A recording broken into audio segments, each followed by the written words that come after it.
Hi, this is Evan, and I'm going to go over the code.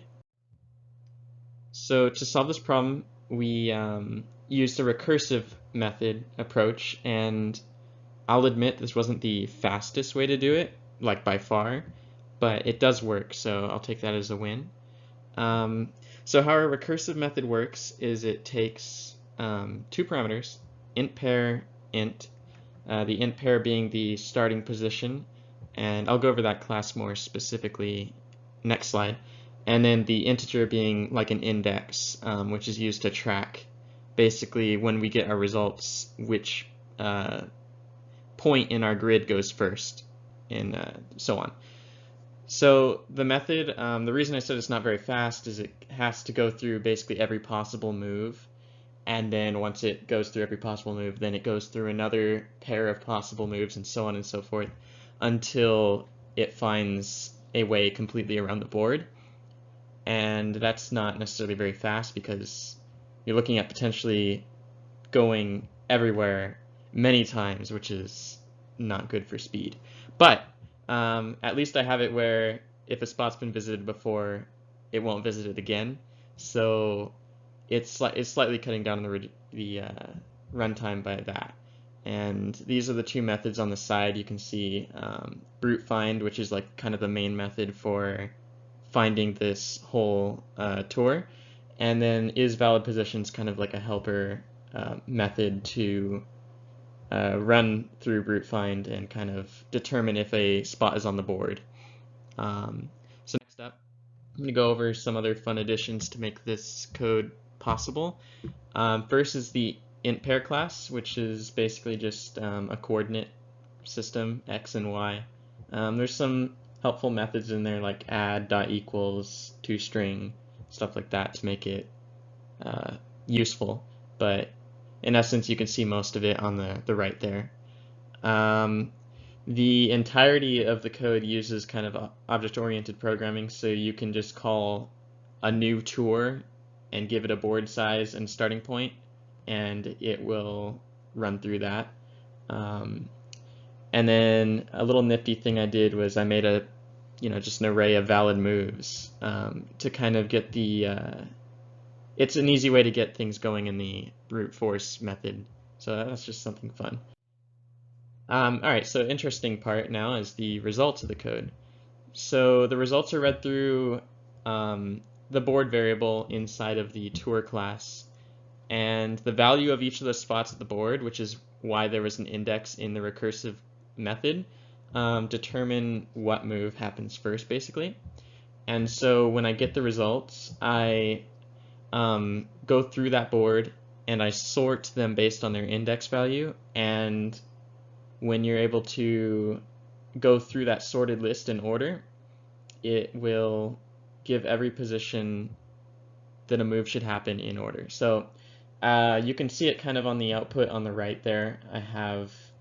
I don't have the starting of that, but you can see move 40, it says go to 2, 3, move 41, go to 4, 4. So those are all valid moves for the knight to take, and it will end up doing 64 moves, which is how many squares are in an 8x8 board, and it will end up from 0, 0, I believe it started on this one, to 7, 6. So that is how it works, and there's the code on the right as well. Pretty cool. Welcome, welcome. So I'm going to be doing a runtime analysis of our Knight's Tour program. I'm really excited to do this project. I really love how the knight lands once and only once on each square in the chessboard, a Hamiltonian path, all you math people, to land on each square and once and only once with this weird skipping movement that knights do in chess. So the runtime analysis of our brute force algorithm, which said we'll go here, if we can't, we'll come back and go to a different move. From there, we'll try the very first move again, and this recursive approach, while easier to program, may not be the most efficient. And so we're going to look at some of those different ways it could go. Average runtime we found to be very large. With the 5x5 board, just the change to the 6x6 board, it more than doubled. It jumped a lot. And then to the 7x7, which is labeled here as a 3 on the left graph, is significantly larger. That same graph bar of 7x7 is posted here, and it's the minuscule speck on the right graph compared to the 8x8. And we can see this is a really large runtime. Exponentially large, some might say. Definitely exponential, not what we want. So here is a much better way. Warnsdorf's algorithm, he earned his PhD in using a heuristic approach, or kind of greedy algorithm, much like what we studied in class, where we choose the best choice in the moment. So we can see here with the knight on b4, he has his various moves. These are the different squares that are given a number: a6, c6, d5, d3, d2, a2. And those numbers represent the number of possible moves that are legal that are left to the knight.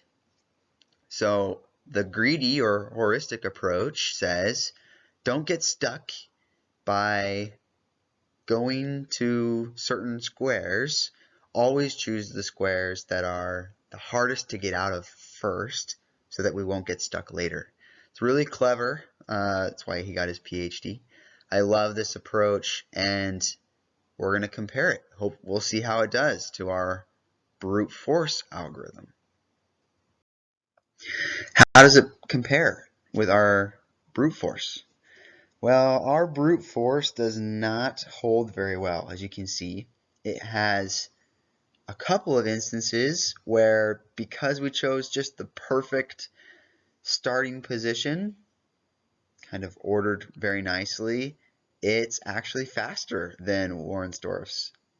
And that happened only on the 2-2 position, the 1-1 position, and the 7-7 position.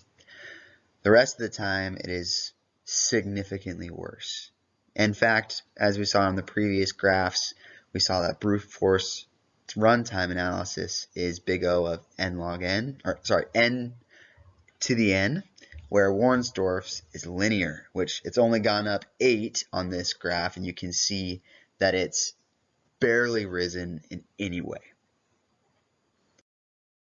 Alright, so Brandon and I are going to be going over the basic components and functions of our GUI. I'm just going to do a quick overview, because at the end of our slides we're going to have an actual video of what our UI looks like and all that. So first thing that I'll be talking about is the FPS setter. So this is just a way for us to make our game run at a constant rate no matter what type of computer that you're running it on. Doesn't matter the processor speed or anything like that. So in our run method, when our game thread is actually started, it'll initialize all the objects we're going to be using in the assets. So that'll include all the pictures, any type of objects, such as like the knight object, the board object, things like that. And then we're actually going to start doing a little bit of math stuff in order to get this FPS working right. So what it's going to do is this int FPS, that's just kind of the programmer preference, but 60 seems like it runs well for most games. And then you have your time per tick. So time per tick is going to be how many nanoseconds are in a second, and we're going to divide that by our FPS. And then we have our delta. So the time per tick and the delta are the two main variables that we use to control when our frames are going to be updated. And as you can see down here, this section right here is this is what's going to affect the delta variable. And then you're going to have your while loop, or inside this while loop is an if statement.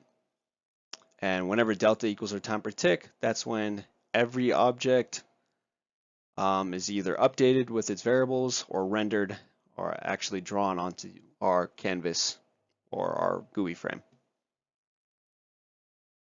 So for our board object, the way we had this created is we would load in an actual text file, which this is our text file. And so as you can see, the 8x8, that's our board size, and then the zeros and the ones is our tiles. So the zeros would actually be a tile ID or a tile object, as you can see right here. And so whenever the board would read a 0 from their text file, it would create a white tile and actually render that white tile. And whenever it read a 1, create the red tile and render that onto our canvas. So then the rest of them are just kind of you'll find out later, but they're just kind of different tiles that you'll see. All right, so this is the knight object, and I'm just going to go a brief overview of how we were able to get the knight to move across our board. So what we're doing is when we're initializing the knight object right here, we're going to be setting its x and y values equal to our starting position, and then we have to make sure we times it by 64, and that's because each tile is 64 by 64 bits. And then once we finish that, everything is kind of, you can kind of understand it, but then here our next part is moves equals toward.get results. What that is doing is actually getting our moves that we need from the algorithm that Parker and Evan designed for our actual Knights tour. And then after that, we're going to start going into our move input and talking about that. So what move input does is this is going to be changing our values every time the server ticks. And so we're going to keep on moving across the x-axis until it equals what our x values are from our array list, and then it'll move down and keep moving to the y-axis until it equals our y values from our array list.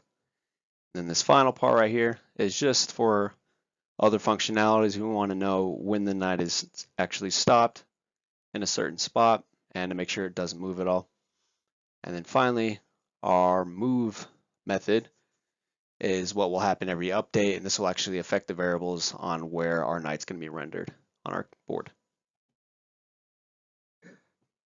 Hello, and welcome to the Slide On Functionality, presented to you by Branden Thome, part of the group, did a lot of work. All right, so the Knights Tour, really boring. It moves from one position to the other until it has touched all parts of the board. So we wanted to add a little functionality so that the person who's playing with the GUI doesn't just have to sit there after they hit start. We can reverse the movement, we can make it go back forward, we can pause, we can play, and we can restart from the beginning. So, oh, and of course, we can control the speed with this little slider. It's fantastic, actually, because we have these, I think Jake mentioned that our size were 64 by 64, so each of these speeds is like 4, 8, 16, so on and so forth. Anything that divides into 64, that is how we made our slider. Oh, I suppose you can see that. We were watching the slider position this whole time. I saw him talk about the move input, so I won't go over that, but we come down here completely else. So we have it so that when it is stopped, as in it's done with the X and it's done with the Y axis movement, we come down here, and if the slider has changed positions, then it'll change the speed, not right in the middle of when it's moving and messing up our math. We simply have it listening for the position of this little slider tick. We get that, and then we decide based upon where it's at, 0 to 4, what speed we're going to choose next. But speaking of the functionality of the main buttons here, this play and pause, reverse and forward, and then restart. So what we have here, I'll start with the play and pause real quick. And we just have each of the buttons calling a method and changing a variable to let us know what position it is in now. So right now, so if play equals false, we set that variable to true, and we get the knight to start moving. You know, just get moving, move through the array list, which I'm pretty sure Jake talked about too, is that the output we get from the algorithm we get from Evan and Parker. We just had them set it up in an array list, and we have it just start iterating through that array list to keep moving. And then of course pause. Pause doesn't have to stop on a spot. It'll just stop wherever we hit pause. And we set that variable back to false. We set the icons each time, you know, depending on what it is. And then we call the methods that are going to either, you know, begin the movement of the knight or the stopping of it. All right, moving on with our restart. Okay, so restart, pretty simple. We set everything back to its original values, and we set all the icons of the tiles back to the red and white tiles, and have it set it back to the little knight icon itself. We set it back to the original position up in the whatever the start position was going to be. In our case, it's 0, 0, so the upper left-hand corner. Easy enough. And then our reverse function here was actually, we take that output, that array list, we call this reverse move method, and that simply, it'll reverse all of the items or objects inside of the array list and move the index so that the knight, doesn't just start moving from some random move that it wasn't on before and mess it all up, right? Easy enough. We still have this reverse equals false. Then we set reverse to true, rev button set icon, and same as if it equals false. And then we'll come in here and set it to, if it equals true, it'll come in here and set it to false, and then set our icon to the reverse. Easy enough. Easy enough.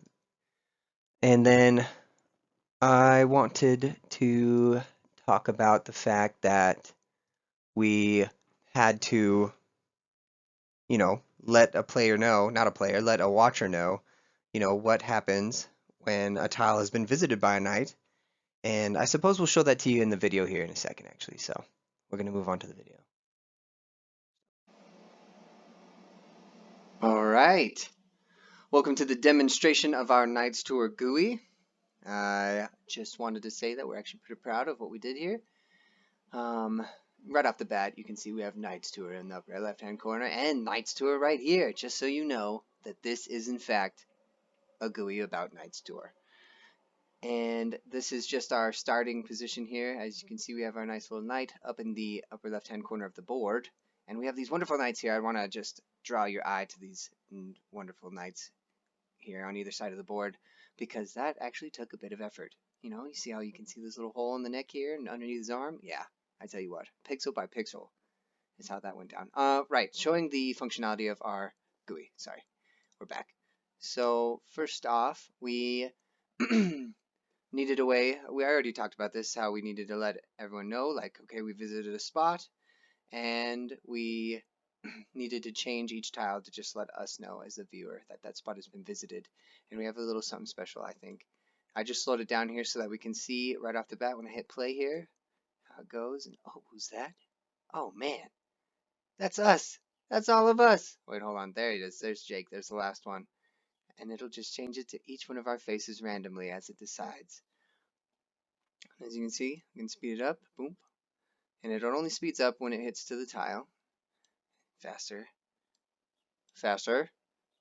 Ultimate. That really. Here, and I can hit reverse and it'll do the same thing and resets our board. We just added these functionalities just so we could test things back and forth, right? But it's just fun to watch this go at max speed and just see all of our faces that pop up wherever. All right, so let's see, I can pause right in the middle, right? Here, I'll slow this down so we can see. All right, hit play and it keeps going. Pause, starts again. I can hit reverse and it goes back. Oh, I'm sorry. I have this so that, okay, click it to let you know I need to go reverse. Click it to let I know I need to go forward. Yeah, that's what we're doing. All right, so we're reversing right now and I can pause right in the middle of that. Restart resets it all the way back to the beginning of whatever move set we have loaded up. And we can just hit play. And that is the entirety of our GUI. And I just want you to see all of our smiling faces. Here we go. I'll get us to the end so you have a nice full board of us, your students, loving this course. All right. I think that deserves 100. You have a good evening and don't catch the coronavirus. Proud of you.